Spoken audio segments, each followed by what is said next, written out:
Chapter 4 Curtain of Darkness. We walked through the halls of Astellar like people in the heart of a many-colored jewel. Halls of amber and amethyst and cinnabar, of dragon green and gray, the color of morning mist, and colors there are no names for in this dimension. The others joined us, coming from the crystal cells where they spent their time. Sharina's people, velvet-eyed and gentle, with their crowns of fire-tipped antennae. They were like a living rainbow in the jewel light of the halls. Flack and myself and the three others, only 5 men, and all the time Astellar had been in our dimension, with the kind of minds Sharina's people wanted, wore our spacemen's black, walking in our golden auras. I saw Flack looking at me, but I didn't meet his eyes. We came, finally, to the place of the cloud in the center of Astellar. The plain ebon-colored doors stood open. Beyond them there was a mist like curdled sunshine, motes of pure bright gilded radiance, coiling and dancing in a cloud of living light. Sharina took my hand. I knew she wanted to keep me from thinking about the place below, where still, through hypnotic command, the men and women and children from the Queen of Jupiter were walking under the X-crystals to their last long sleep. I held her tightly, and we stepped through into the cloud. The light closed us in. We walked on something that was not rock, nor anything tangible, but a vibration of force from the X-crystals that held us on a tingling, buoyant web. And the golden living light clung to us, caressing, spilling over the skin in tiny rippling waves of fire. I was hungry for it. My body stretched, lifting up. I walked on the vibrant web of power under my feet, my head up. The breath stopped in my throat, every separate atom of my flesh rejuvenated, throbbing and blazing and pulsing with life. Life! And then it hit me. I didn't want to. I thought I had it down for good, where it couldn't bother me any more. I thought I'd made my peace with whatever soul I'd had or lost. I didn't want to think. But I did. It struck me suddenly. Like a meteor crashing a ship in space, like the first naked blaze of the sun when you clear the dark side peaks of Mercury, like death, the ultimate final thing you can't dodge or get around. I knew what that life was and where it came from and how it had changed me. It was Virgie. Virgie, with her blasted red hair and her smoke-gray eyes and Missy's life in her, and mine. Why did she have to be sent? Why did I have to meet her beside that dead Martian on the Low-Canal? But I had met her, and suddenly I knew. I knew! I don't remember what I did. I must have wrenched loose from Sharina's hand. I felt her startled thought touch my brain, and then it broke away, and I was running through the golden cloud toward the exit beyond. Running without control, running at top speed. I think I tried to scream. I don't know. I was clean crazy, but I can remember even then that I sensed somebody running beside me, pacing me through the brilliant blindness of the cloud. I plunged out into the hall beyond. It was blue like still deep water, and empty. I ran. I didn't want to run. Some sane corner of my mind cried out to Sharina for help, but she couldn't get through the shrieking chaos of the rest of it. I ran. And somebody ran behind me. I didn't turn around. I didn't care. I hardly knew it. But somebody ran behind me on long, fleet legs. Down the blue hall, and into another one that was all flame color, shot with gray, and down that to a curving ramp cut from dark amber that dropped to the level below, the level where the X-crystals were. I rushed down the amber path, bounding like a stag, with the hounds close behind, through a crystal silence that threw the sound of my breathing back at me, harsh and tearing.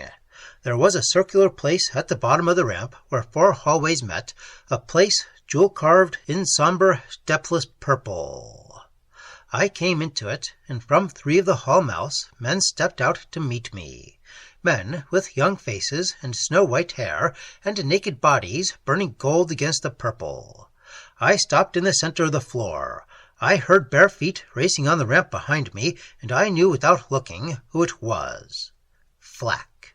He circled and fixed me with his cold, strange eyes, like moonlight in his dark face.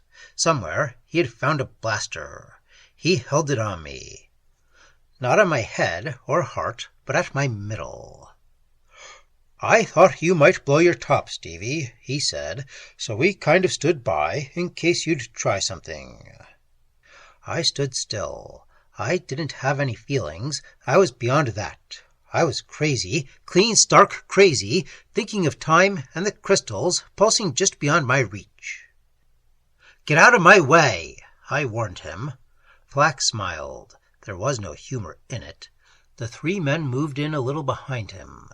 They looked at Flack, and they looked at me, and they didn't like any of it, but they were afraid. Afraid to die, like all of us, even Flack, who never had a soul. Flack acted like someone being patient with a naughty child. "Will you come back with us, Stevie, or do I blow your insides out, here and now?" he asked me. I looked at his cold, queer eyes. "You'd like that." "Yeah." He ran the red tip of his tongue over his swollen lips. "Yeah, but I'm letting you choose." "All right," I said. "All right, I'll choose." I was crazy. I jumped him. I hit him first with my mind. Flack was strong, but I was 50 years older in the cloud than he was, and Sharina had taught me things. I gathered all the force I had and let him have it, and he had to marshal his own thought force to fight it off so that for a second he couldn't manage the blaster with his conscious mind. Instinctive reflex sent a crimson stream of deadly power smoking past me when I dived in low. It seared my skin, but that was all. We fell, threshing on the purple stone. Flack was strong. He was bigger than I, and heavier, and viciously mean. He beat most of the sense out of me, but I'd caught his gun wrist and wouldn't let go. The 3 others took their golden auras back a little toward the hall mouths, afraid the blaster might let off and hit them. They thought Flack could handle me, and they were afraid. So they drew back and used their minds on me, trying to hammer me down. I don't know yet why they couldn't. I guess it was because of a lot of things. Sharina's teaching, my greater age, and the fact that I wasn't thinking consciously of anything. I was just a thing that had started someplace and was going through. Sometimes I wish they had broken me. Sometimes I wish Flack had burned me down on the purple stone. I shook off their thought blows. I took the pounding of Flack's big fist and the savaging of his feet and knees and put all of my strength into bending his arm. I yanked it away from me and up and around where I wanted it. I got it there. He made his last play. He broke his heart on it, and it didn't do him any good. I saw his eyes stretched wide in his dark face. I can still see them. I got my finger past his and pressed the firing stud. I got up and walked across the floor, carrying the blaster. The 3 others spread out, warily, ringing me, naked men glowing gold against the purple stone, their eyes hard, animal bright with fear. I blasted one through the head just as his muscles tensed for the leap. The others came in fast. They knocked me down, and time was passing, and the people walking slowly under the crystals with dreams in their eyes. I kicked one man under the jaw and broke his neck, and the other tried to take the gun away. I had just come from the cloud, and he hadn't. I was strong with the life that pulsed up from the X-crystals. I forced his arms back and pressed the stud again, trying not to see his eyes. And these were my friends. Men I drank and laughed with, and went with sometimes to worlds beyond this universe. I went on, down a hall the color of a Martian dawn. I was empty. I didn't feel or think. There was pain a long way off, and blood in my mouth, but such things didn't matter. I came to the place where the crystals were and stopped. A lot of them had walked under the crystals, almost half of the 500 families from the Queen of Jupiter. They lay still on the black floor, and there was plenty of room. They didn't crowd the others coming after them, a slow, quiet stream of human beings with dreams in their eyes.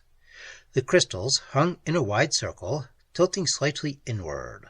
They pulsed with the blackness that was beyond mere dark, a negative thing as blazing and tangible as sunlight. The angle of tilt and the tuning of the facets against one another made the difference in the result, whether projecting the veil, or motive power, or hypnosis, or serving as a gateway to another time and space, or sucking the power of life from human bodies. I could see the pale shimmer of force in the center, a sort of vortex between the limitless, burning black facets that rose from the quiet bodies to the chamber of the cloud above.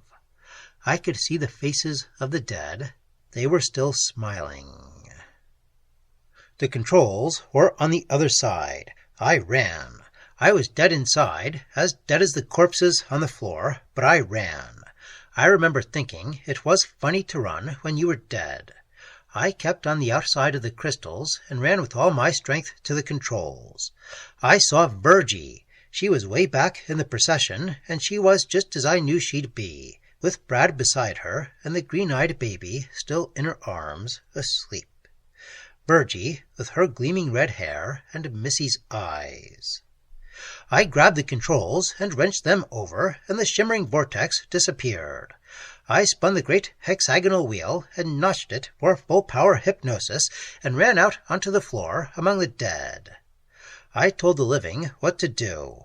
I didn't waken them. They turned and went back the way they came, back toward the Queen of Jupiter, running hard and still smiling, still not afraid.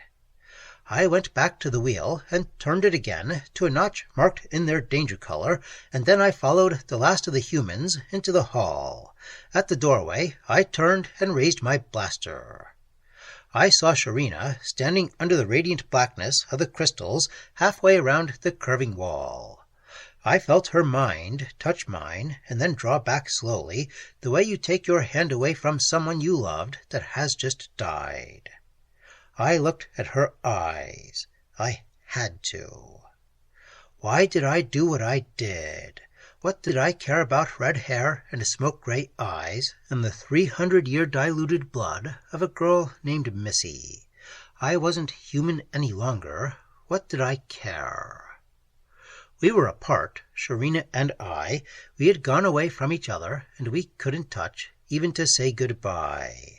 I caught a faint echo of her thought. "Oh, Stevie, there were still so many things to do." Her great luminous black eyes shining with tears, her jewel-tipped antennae dulled and drooping. And yet I knew what she was going to do. I couldn't see the crystals suddenly. I couldn't see anything. I knew there was never going to be anything I wanted to see again. I raised the blaster and fired it full power into one of the hanging crystals, and then I ran. I felt the bolt of Sharina's lethal thought strike my brain and weaken and shatter on something in her own mind at its source. I ran, a dead thing going on leaden feet in a halo of golden light. Behind me, the X-crystals, upset by the blaster in their fullest sympathy of power, began to split and crack and tear the world of Astellar to bits. I don't know much about what happened. I ran and ran on the heels of the humans who still lived, but I was beyond thinking or feeling. I have vague memories of hallways lined with cells of jewel-toned crystal, halls of amber and amethyst and cinnabar, of dragon green and gray, the color of morning mist, the colors there are no names for in this dimension. Hallways that cracked and split behind me, falling in upon themselves, shards of broken rainbows. And above that, the scream of power from the X-crystals, wrenching and tearing at Astellar. Then, something I heard with my mind, and not my ears, Sharina's people dying in the wreckage. My mind was stunned, but not stunned enough. I could still hear. I can still hear. The Queen of Jupiter was safe. The outward-moving vibration hadn't reached her yet. We got aboard her, and I opened the space doors and blasted her off myself because the skipper and the first and second officers were asleep for good on Astellar. I didn't watch the death of Astellar. Only after a long time I looked back, and it was gone, and there was only a cloud of bright dust shimmering in the raw sunlight. I set the iron mic for Space Authority headquarters on Mars and turned on the automatic AC warning beam. Then I left the Queen of Jupiter in the number 4 lifeboat, B-deck. That's where I am now, writing this, somewhere between Mars and the Belt. I didn't see Virgie before I went. I didn't see any of them, but especially Virgie. They'll be awake now. I hope their lives are worth what they cost. Astellar is gone. The veil is gone. You don't have to be afraid anymore. I'm going to put this manuscript in a message rocket and send it on so you'll know you don't have to fear. I don't know why I care. I don't know why I'm writing this at all, unless, my God, I know. Why lie? At this stage of the game, why lie? I'm alive now. I'm a young man. But the cloud that kept me that way is gone, and presently I shall grow old, too old, very quickly, and die. And I'm afraid to die. Somewhere in the solar system there must be somebody willing to pray for me. They used to teach me when I was a kid that prayer helped.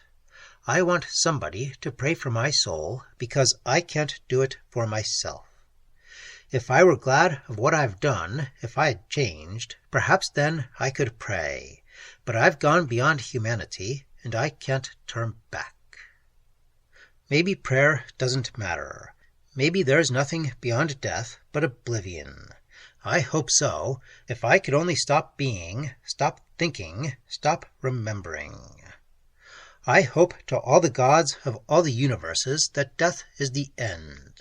But I don't know. And I'm afraid. Afraid. Judas. Judas. Judas. I betrayed 2 worlds, and there couldn't be a hell deeper than the one I live in now, and still I'm afraid. Why? Why should I care what happens to me? I destroyed Astellar. I destroyed Sharina, whom I loved better than anything in creation. I destroyed my friends, my comrades, and I have destroyed myself. And you're not worth it. Not all the human cattle that breed in the solar system were worth Astellar and Sharina and the things we did beyond space and time together. Why did I give Missy that locket? Why did I have to meet Virgie with her red hair? Why did I remember? Why did I care? Why did I do what I did? Why was I ever born?